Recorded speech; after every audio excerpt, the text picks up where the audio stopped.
जैसे बच्चों का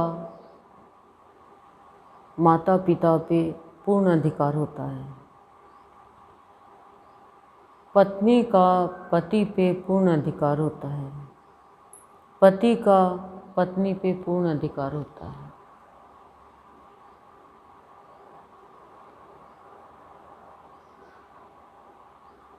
उसी तरह भक्त का भगवान के ऊपर पूर्ण अधिकार है और भगवान का भक्त के ऊपर पूर्ण अधिकार है। लेकिन रिश्तों की अहमियत है, संबंध की अहमियत है। भगवान से हमने कैसा रिश्ता बनाया है। हम लोग थोड़ी थोड़ी जरा जरा सी भक्ति करते हैं तो भगवान के चरणों में कहाँ हम शासन कर पाएंगे और कहाँ भगवान हमारे हृदय पे शासित होगा। भगवान का राज्य होता है भक्त के हृदय पर। वो कोई भी काज करता है तो अपने भगवान के लिए करता है। जैसे माँ बाप अपने बच्चों के लिए करते हैं, पत्नी अपने पति के लिए बच्चों के लिए करती है, माँ करती है ऐसे, और पति अपनी पत्नी के लिए अपने बच्चों के लिए। ऐसे ही भक्त जो भी काज करता है वो भगवान के लिए करता है, तो वो भगवान के चरणों में राज करता है, भगवान के हृदय में राज करता है। गुरुदेव कहते हैं कि जो भी निरंतर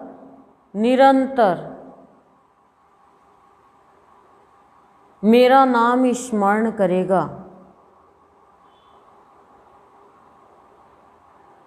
उसके अंदर से अंतर खत्म हो जाएगा।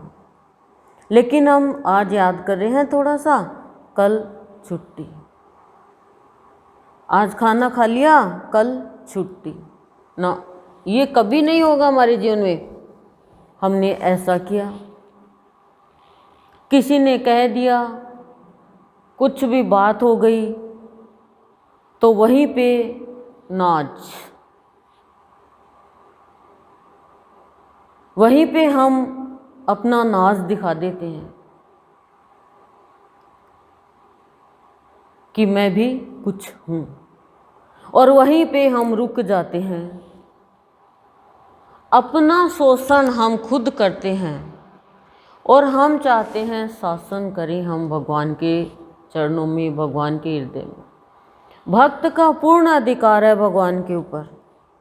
वो जो चाहे जब चाहे भगवान से करा सकता है, क्योंकि भक्त की जो परिभाषा होती है वो भक्त अपने भगवान से कभी भी उल्टे सीधे काम नहीं करवाता है। वो भगवान को कहता ही नहीं है ये काम मेरा है तू कर दे। वो कहता है कि मैं बस तेरी राह पर चलूं, ये मेरी चाह है और उसमें तू मना भी नहीं कर सकता। हमारी राह ही गुमराह है और हम ये चाहते हैं कि हमारी चाह पूरी हो। भक्त कभी भी स्थूल की चाह अपने भगवान से पूरी नहीं करवाता। वो कहता है मेरी ये चाह है, लेकिन तू चाहे तो ये कर देना, मेरी तो ये चाह है। वो ये नहीं कहता तुझे करना ही पड़ेगा ठोक बजा के। वो ये कहता है कि तुझे मुझे भक्ति देनी ही पड़ेगी, उसके लिए तू मुझे राह बता। लेकिन स्थूल का कार्य वो ये नहीं कहता तू मुझे लड़का ही दे तो ही तेरा सत्संग करूँगी, लड़की नहीं चाहिए। अब हो गई लड़की तो भगवान ऐसी चाहे की तरफ ध्यान ही नहीं देते। कर भी देते हैं पूरी, मैं ये नहीं कहती नहीं करते। क्या भक्त का देखते हैं भाव लेकिन ये जो चाहे हम पूरी करवाते हैं भगवान से स्थूल की, उसमें हमें नुकसान होने का डर रहता है। आप लोगों ने भागवत में सबने सुना होगा कि उसने ब्राह्मण कुमार या ब्रह्म कुमार था, उसने बेटा मांगा।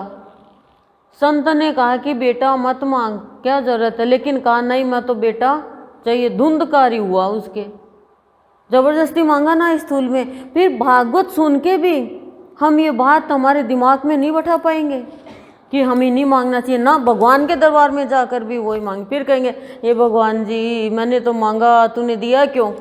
वाह, एक तरफ तो मांग रहे हैं और एक तरफ कह रहे हैं कि मांगा तो दिया क्यों। वाह, उल्टी भी उसे और सुलटी भी उसे, दोनों उसे। मैं तो ज्ञानी, मैं तो अबोध, मैं तो मूर्ख हूँ, तू तो समझदार है, तू तो ज्ञानी है, तू तो संसार चला रहा है, तेरे को मेरा कहना नहीं करना चाहिए था। अब देखो भगवान को किधर भी चैन नहीं लेने देता इंसान। ऐसे इंसान कौन से भक्तों की कैटेगरी में आएंगे बताओ? भक्त है लेकिन कई बार भक्त नादानी भी कर जाता है, कई बार शैतानी भी कर जाता है, नटखटपना भी। तो भगवान भी हंसता है उसमें। दिल में यदि कुटिलता नहीं है तो भगवान भी हंसता है कि भाई मेरे से लड़ाई करने वाला तो कोई खड़ा हुआ, मेरे सामने अपना दुख प्रकट करने वाला तो कोई खड़ा हुआ। लेकिन भगवान काम उसके भले के लिए करेंगे। आप तो कहोगे मैं तो एक पैर पे खड़ी होंगी पूरी रात, मेरा ये काम करना पड़ेगा। भगवान कहेगा मत खड़ी हो, खड़ी हो चाहे मत खड़ी हो, मैं नहीं करूँगी। बच्चा कह देगा मेरे को शराब पीने की हाँ भर, नहीं तो मैं ना जहर पी रहा हूँ, नहीं तो मैं एक पैर पे खड़ा हूँ, मैं रोटी नहीं खाऊंगा। मत खा, चाहे शराब पीने के यहाँ थोड़ी भर देगी माँ, गलत काम थोड़ी कर देगा कोई माँ बाप। तो ऐसे भगवान है हमारा। तो भगवान की भक्ति है वो तो कोटि कोटि में कोई एक कर पाता है। फिर वो रुकता नहीं है, वो कहता नहीं है, वो तो बहता है। वो हम तो कहेंगे मैंने तेरा भजन गाया, मैंने तेरा ये किया, मैंने तेरा सत्संग किया, मैंने कुछ भी नहीं देखा, फिर भी तू चुपचाप बैठा है, तू ये नहीं करता। भाव में कहता है तो अलग बात है, और कर्तापन मैं में कहता है तो कुछ भी नहीं।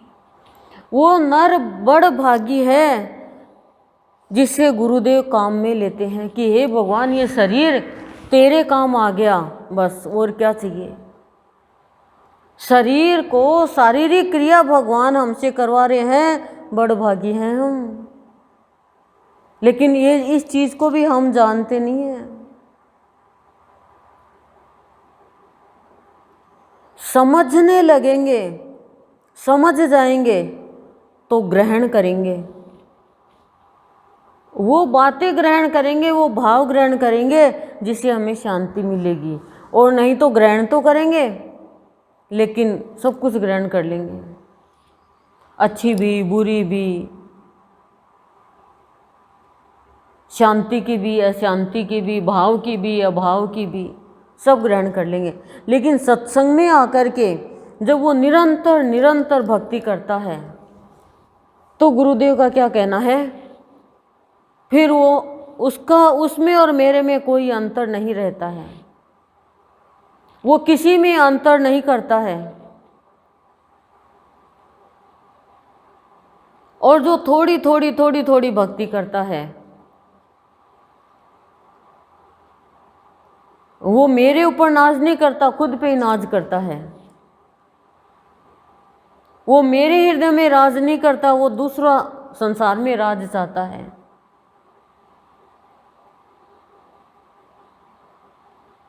और जब निरंतर निरंतर भक्ति करेगा, रुकेगा नहीं, तो गुरुदेव कह रहे हैं फिर उसका पात्र ग्रहण करने लायक होगा, ग्रहण करने लायक होगा। फिर उसकी समझ खुल जाएगी कि मुझे क्या तो प्राप्त करना है और क्या छोड़ना है, किससे मेरा जीवन सुंदर बनेगा और किससे मेरा जीवन खराब बनेगा। तब फिर वो बाहरी सौंदर्य पे ध्यान नहीं दे करके आंतरिक सौंदर्य पे ध्यान देगा, अपने विचारों पे, अपनी भावना पे, अपनी वृत्तियों पे, इन पे ध्यान देगा वो। और जब इन पे ध्यान देगा तो उसका बाहरी सौंदर्य भी बहुत सुंदर हो जाएगा।